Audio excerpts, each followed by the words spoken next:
Hola, queridos estudiantes. Espero que se encuentren bien en sus casas, que sus familias estén con salud. Estuve revisando los talleres que entregaron el 22 y están muy buenos. Los talleres están muy buenos, se los comuniqué a los representantes de curso, los felicito. Yo creo que terminaré a más tardar de calificarlos este sábado y ese mismo día le estaré enviando por WhatsApp a los representantes de curso las notas. Entonces, felicitaciones, sigamos así. Eh, Estuvieron acorde a las exigencias de los trabajos. A algunos se les olvidó colocar la bibliografía, las notas de pie de página de manera clara. Lo importante es aprender a citar bien en los trabajos, ¿no? En los documentos, citar bien. Hay que pulir esos detalles. La ortografía en general estuvo buena, aunque también hay que mejorar esa ortografía y esa redacción. Vamos a colocar o tenemos ahí el código, ustedes tienen ahí el código de Google Classroom de la clase de hoy. Hoy vamos a ver el tema de la prescripción como un modo de extinguir las obligaciones o de liberar a los deudores de su obligación con el acreedor. Entonces, ya estamos próximos también a terminar el programa de la materia y vamos a abordar entonces el tema de la prescripción.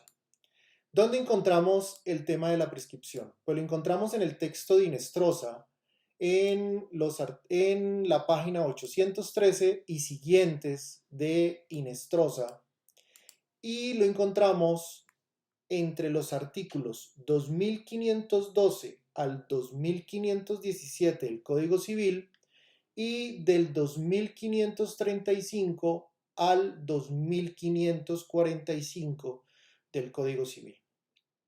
Ojo que para lo que nos interesa vamos a estudiar o estudiamos la prescripción desde el punto de vista extintivo. Es un tema que ya ha sido manejado por ustedes. Esto significa que no es un tema nuevo porque la prescripción se ve en el curso de Derecho de Bienes.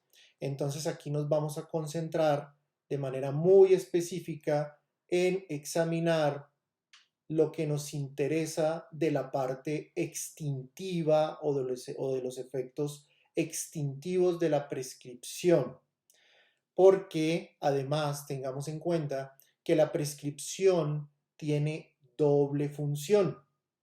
Hay una prescripción adquisitiva y hay una prescripción extintiva, tal como lo establece en la definición el artículo 2512 del Código Civil, cuando nos dice que la prescripción es un modo de adquirir las cosas ajenas o de extinguir acciones o derechos ajenos.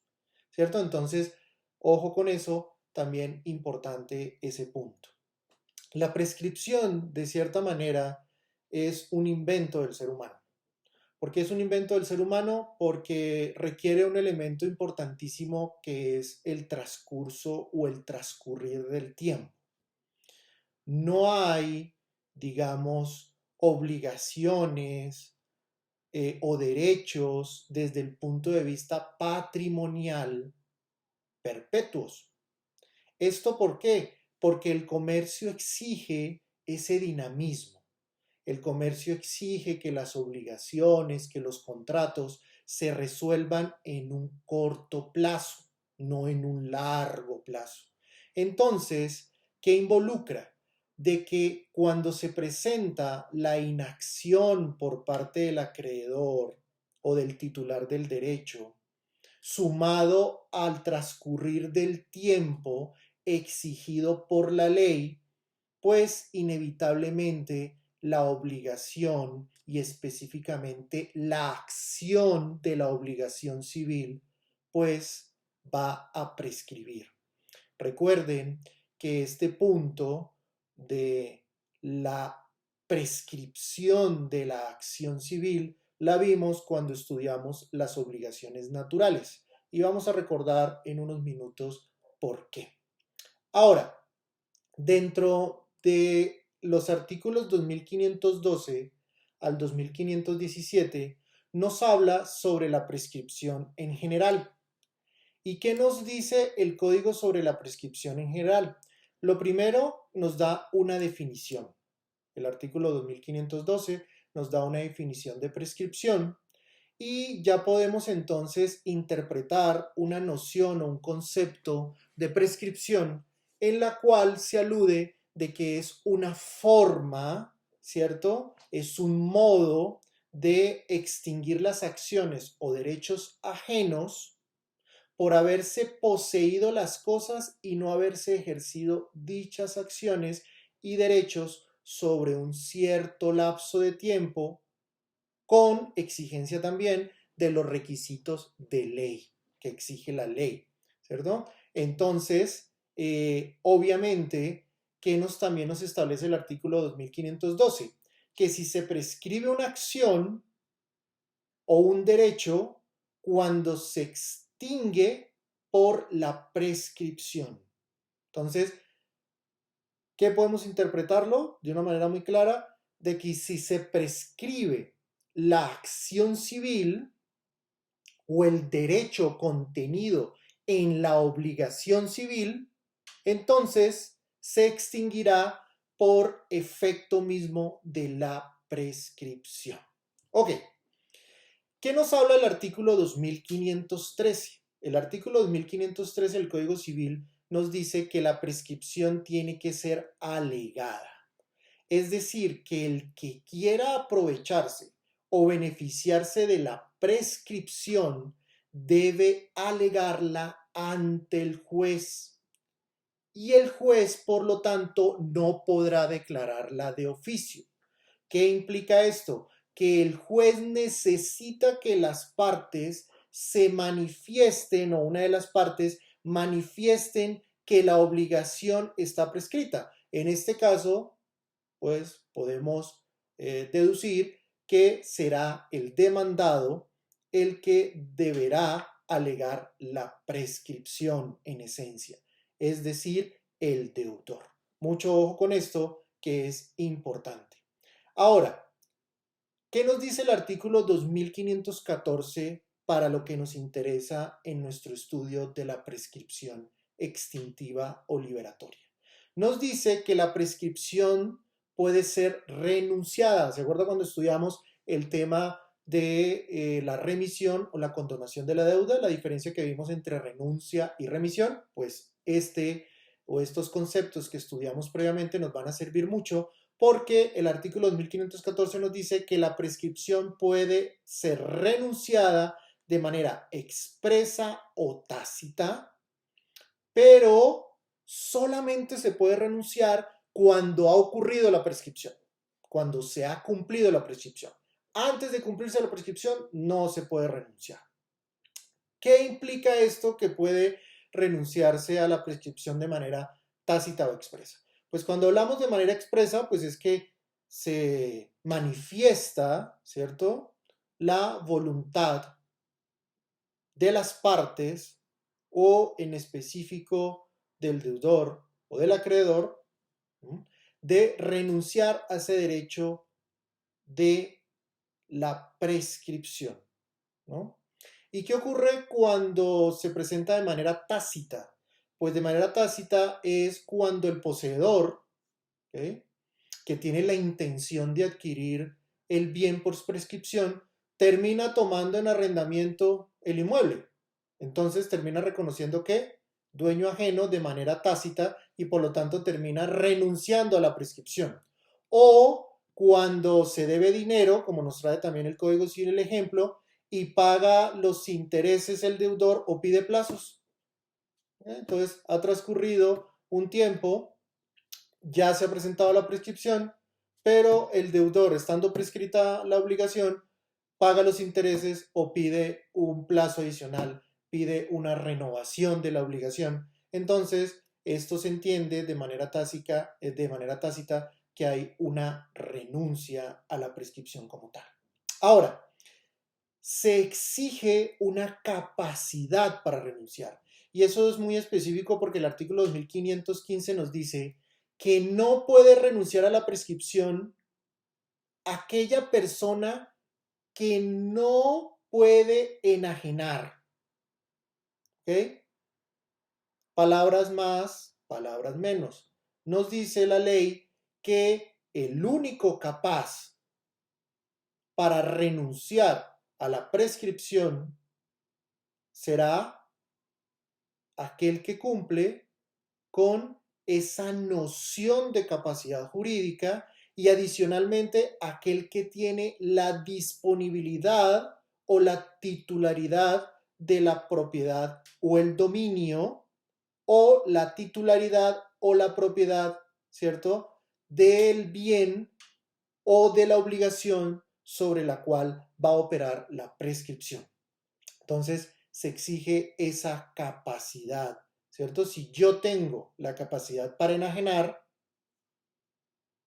igualmente tengo la capacidad para renunciar a la prescripción.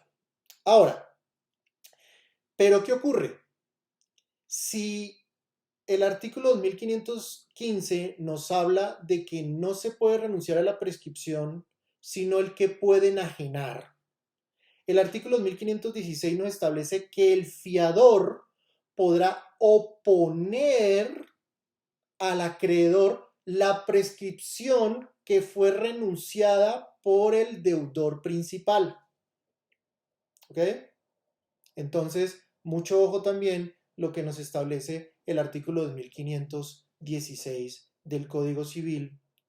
Y por último, tenemos el artículo 2517 que nos habla sobre las reglas de la prescripción. La ley nos establece que las reglas relativas a la prescripción se aplican igualmente a favor de los particulares o en contra de los particulares y en contra de la nación, del territorio, de las municipalidades, es decir, de los entes territoriales, de los establecimientos y corporaciones y de todos aquellos individuos naturales que tienen la libre administración de lo suyo, es decir, de sus bienes, ¿cierto? De sus negocios, de su patrimonio, de sus obligaciones. Entonces, la prescripción opera de pleno derecho para todas aquellas personas jurídicas, naturales, entes públicos, entes privados, civiles, de carácter civil, de carácter comercial, que se encuentren dentro del territorio nacional esas reglas que determina la ley. ¿Okay? Entonces, mucho ojo con esos principios generales de la prescripción. Acto seguido nos viene el artículo 2518, pero el artículo 2518 no lo vamos a estudiar porque nos habla de la prescripción adquisitiva por las cuales se adquieren las cosas. Entonces estamos estudiando específicamente, vuelvo y repito, la prescripción de carácter extintivo. Ahora, nos ubicamos en el artículo 2535 del Código Civil. El artículo 2535 aquí ya nos habla, o comienza a desglosarnos la ley, específicamente a decirnos qué es la prescripción extintiva. Y la prescripción extintiva es, como lo acabamos de mencionar hace unos minutos, aquella que extingue acciones y derechos ajenos y exige únicamente el transcurrir del tiempo, un lapso de tiempo durante el cual no se hayan ejercido dichas acciones. Es decir, que haya sido o la actitud del acreedor haya sido inoperante, inactiva, ¿cierto? Entonces, que el acreedor como tal no haya ejercido esas acciones civiles para el cumplimiento de la obligación. ¿Ok? Entonces, ha transcurrido un lapso de tiempo que se cumple de acuerdo a los parámetros legales y una inacción por parte de quién? Del acreedor. Una inacción de ejercer esas acciones civiles. Ahora, nos encontramos con el artículo 2536. el artículo 2536 nos fija los términos ya en particular, o los ciertos términos de prescripción de algunas acciones de carácter civil. Recuerden que esto fue modificado por el artículo 8 de la Ley 791 de 2002, que fue aquella que reformó el régimen de la prescripción en Colombia. Esto lo podemos encontrar en el Diario Oficial 45046 del 27 mes 12 del 2002. Ya ustedes lo habrán estudiado y entonces, pues obviamente se modifican en particular los términos de la acción ejecutiva y de la ordinaria, para que lo tengan ustedes presentes. En esa acción ejecutiva y ordinaria, pues quedan los términos de prescripción de 5 años y de 10 años respectivamente. Ahora, ¿qué nos habla el artículo 2537? Nos habla sobre la prescripción de la acción hipotecaria y de las obligaciones accesorias. La acción hipotecaria y las demás que proceden de una obligación accesoria, es decir, todas aquellas obligaciones accesorias, prescribirán junto con la obligación principal. Si la obligación principal prescribe, también prescribirán las obligaciones accesorias o las acciones de carácter accesorio. La suerte de lo principal lo sigue lo accesorio. ¿Qué nos dice el artículo 2538? Nos habla de la extinción de la acción por prescripción adquisitiva. Y esto lo habíamos mencionado ya hace unos minutos. Nos establece de manera muy general, muy clara, que toda acción por la cual se reclama un derecho se extingue por la prescripción adquisitiva del mismo derecho. Muy sucinto, muy específico, aquí el artículo 2538 del Código Civil. Ahora, el artículo 2539 nos habla de que la prescripción se puede interrumpir. La prescripción se puede interrumpir de manera natural o de manera civil o de manera civil.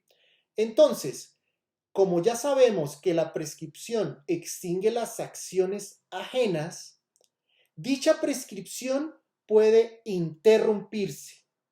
¿Y qué significa que se interrumpe naturalmente? Pues se da por el simple hecho, como nos establece la ley, de reconocer el deudor la obligación, ya expresa o tácitamente. Si la obligación de carácter civil ya ha prescrito y el deudor posteriormente reconoce esa obligación de carácter civil de manera tácita o expresa, que fue lo que explicamos artículos atrás del Código Civil, pues automáticamente la prescripción se interrumpe, ¿cierto? La prescripción se interrumpe. Ahora, ¿y cuándo se interrumpe de carácter civil? Pues se interrumpe civilmente cuando se interpone la demanda judicial. Al momento de interponerse la demanda judicial, los términos que están corriendo y que están sumando para llegar a la prescripción se interrumpen. ¿Ok? Dejan de contarse los términos, salvo o excepto los casos enumerados en el artículo 2524. Ojo ahí con los casos del artículo 2524, que nos habla específicamente de aquellos casos que fueron derogados por el artículo 698 del Código de Procedimiento Civil. Entonces, mucho ojo ahí que hay una norma derogada y por lo tanto hay que consultarla, ¿cierto? Con mucho cuidado, ya que esos artículos fueron, o ese artículo en particular, fue derogado. Ahora, continuando con nuestro estudio, ¿qué nos dice el artículo 2540. El artículo 2540 fue modificado igualmente por el artículo 9 de la Ley 791 del 2002 y lo podemos encontrar en el Diario Oficial 45046 del 27 del mes 12 del 2002. Entonces nos habla de que la interrupción que obra a favor de uno o de varios coacreedores no aprovecha a los otros, no beneficia a los otros, ni la que obra en perjuicio de uno o varios codeudores perjudica a los otros, a menos que haya solidaridad. Si se ha expresado claramente la solidaridad, pues obvio que ocurrirá de la afectación, ¿cierto?, de esa prescripción. Y que no se haya, adicionalmente, renunciado a los términos del artículo 1573 o que la obligación, ojo, sea indivisible. Porque recuerden que toda obligación indivisible tiende a ser solidaria. Mucho cuidado con eso. Ahora, de lo que hemos mencionado de los artículos del Código Civil, podemos sacar los siguientes requisitos y efectos. ¿Cuál es el principal requisito? Uno, que la acción debe de ser susceptible de prescripción. ¿Ok? Para que proceda la extinción de la obligación por este modo o por este medio. Tiene que ser susceptible de prescripción. O sea, que no tiene que ser imprescriptible. Segundo, debe haberse cumplido de manera continua y sin interrupciones el paso del tiempo previsto en la ley. Segundo requisito. Tercer requisito importante. El acreedor, pues, tiene que tener o haber asumido una actitud inactiva, una actitud pasiva, digámoslo de esta manera, frente a la deuda, una negligencia incluso por parte de ese acreedor o titular del derecho. ¿De qué? ¿De qué consistirá? Pues de cobrar la obligación. Si el acreedor es negligente, es pasivo, es inactivo frente al cobro de la misma obligación, pues evidentemente la prescripción de carácter extintivo terminará presentándose, terminará dándose esa, y por lo tanto terminará dándose esa prescripción de la acción civil contenida en la obligación civil. Cuarto requisito, el deudor, como lo hemos mencionado también, debe alegar la prescripción para que ésta opere, para que ésta proceda. Es una excepción que por lo general se alega en un proceso por parte del demandado. ¿Sí? Al contestar la demanda, el demandado o dentro del proceso podrá excepcionar y esa excepción alegada por el deudor pues será la prescripción de la obligación, trayendo consigo obviamente la extinción de la obligación de carácter civil. Quinto, la prescripción atiende a razones de interés público y particular, lo cual se traduce cuando mencionamos que la prescripción opera para todo tipo de personas naturales, jurídicas, entes territoriales, de carácter civil, mercantil, que se encuentren dentro del territorio nacional, las reglas de la prescripción específicamente. ¿Por qué? Como lo acabamos de expresar, porque atiende a razones de interés público y particular. Ahora, sexto, la prescripción puede interrumpirse o suspenderse. La interrupción, como lo acabamos de mencionar, puede ser civil o natural. ¿Ok? Requisito importante, ya lo habíamos mencionado al estudiar hace un momento los artículos del Código Civil.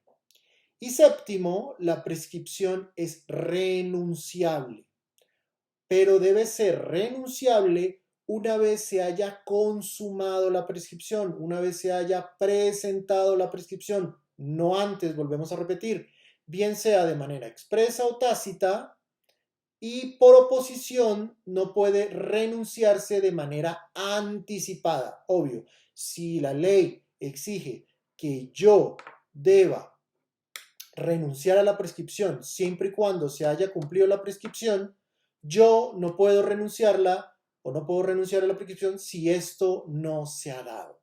¿Ok? Y ojo, lo que explicamos frente al caso del fiador, que el fiador se puede oponer, ¿cierto?, a ese hecho o a ese acto por parte del deudor principal. Y por último, ¿cuáles son los efectos? Los efectos los podemos resumir en dos. El primer efecto es que al prescribir la acción civil, la obligación cambia su naturaleza civil y se convierte en una obligación natural. Ya lo habíamos visto, lo advertimos al inicio aquí de la clase, que ya lo habíamos visto cuando estudiamos el fenómeno de la obligación natural o la institución de la obligación natural. Si la obligación civil prescribe, automáticamente se convierte en una obligación natural. Pero ¿qué ocurre cuando aquella persona renuncia a la prescripción de manera expresa o tácita? Pagando los intereses o pagando una porción de la deuda, o el poseedor que quería hacerse del bien inmueble termina celebrando un contrato de arrendamiento con el dueño, pues obviamente esa obligación, que estaba ya prescrita, esa obligación de carácter civil que estaba ya prescrita, que ya no tenía acciones civiles, pues automáticamente por esos actos de renuncia, bien sea de manera tácita o expresa, vuelve también o se reactiva y se convierte nuevamente en una obligación civil. Ojo, la obligación civil prescribe, se convierte en natural, pero si yo renuncio de manera expresa o tácita a la prescripción, automáticamente esa obligación natural vuelve a convertirse en una obligación civil, es decir, a tener las acciones civiles, a poder el acreedor recurrir ante las instancias judiciales de demandar a su deudor para exigir el cumplimiento de la obligación. Y segundo, el acreedor no puede exigir judicialmente el derecho. Es conexo a lo que acabamos de explicar.